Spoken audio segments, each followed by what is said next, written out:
Mount सिनाबर्ग Indonesia के उत्तरी Sumatra प्रांत के कारो रीजन में स्थित एक ज्वालामुखी है। ये 2600 मीटर ऊंचा है। यह इंडोनेशिया के 120 से ज़्यादा सक्रिय ज्वालामुखियों में से एक है। ये प्रशांत महासागर के अग्निवलय में स्थित है। ये 400 सालों तक निष्क्रिय रहा था, लेकिन 2010 में अचानक सक्रिय हो गया। 2014, 2016 और 2020 में भी इसका विस्फोट हुआ। 2015 में हुए विस्फोट के बाद 10,000 लोगों को सुरक्षित जगहों पर जाना पड़ा था। 2020 में हुए विस्फोट के बाद राख कई किलोमीटर तक फैल गई थी और विमानों को उड़ान भरने से मना कर दिया गया था। इंडोनेशिया माउंट सिनाबुंग वोल्केनो ज्वालामुखी के देश इंडोनेशिया में एक और विशाल ज्वालामुखी में विस्फोट हो गया है। इस विस्फोट से 3 किलोमीटर की ऊंचाई तक राख उठ रही है। ज्वालामुखी के विकराल रूप को देखकर स्थानीय लोग दहशत में आ गए हैं।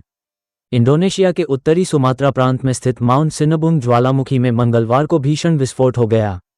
इससे आकाश में करीब 3 किलोमीटर की ऊंचाई तक राख उठ रही है। पिछले साल अगस्त के बाद ज्वालामुखी में पहली बार इतना बड़ा विस्फोट हुआ है। माउंट सिनाबुंग ज्वालामुखी में विस्फोट को देखते हुए अलर्ट के स्तर को दूसरे सर्वोच्च स्तर का कर दिया गया है। माउंट सिनाबुंग ज्वालामुखी में विस्फोट की वजह से अभी तक किसी के हताहत होने की कोई खबर नहीं है। इससे पहले अधिकारियों ने स्थानीय लोगों को चेतावनी दी थी कि वे ज्वालामुखी से कम 3 किलोमीटर की दूरी पर रहें। सोशल मीडिया पर वायरल हो रहे वीडियो में दिखाई पड़ रहा है कि स्थानीय लोग ज्वालामुखी में विस्फोट से भयभीत नजर आ रहे हैं। ज्वालामुखी में विस्फोट की वजह से नीले आकाश में धुएं का सफेद गुबार देखा जा रहा है। Indonesia Pacific ring of fire पर आता है। देश में करीब 130 ज्वालामुखी सक्रिय हैं। ये दुनिया में किसी और देश के मुकाबले सबसे ज़्यादा हैं।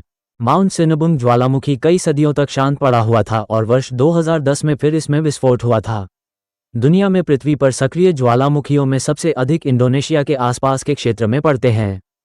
ज्वालामुखियों की इसी संख्या के कारण इस इलाके को रिंग ऑफ फायर कहा जाता है। सक्रिय ज्वालामुखियों की संख्या भी इस इलाके में दुनिया में मौजूद ज्वालामुखियों का 50% है।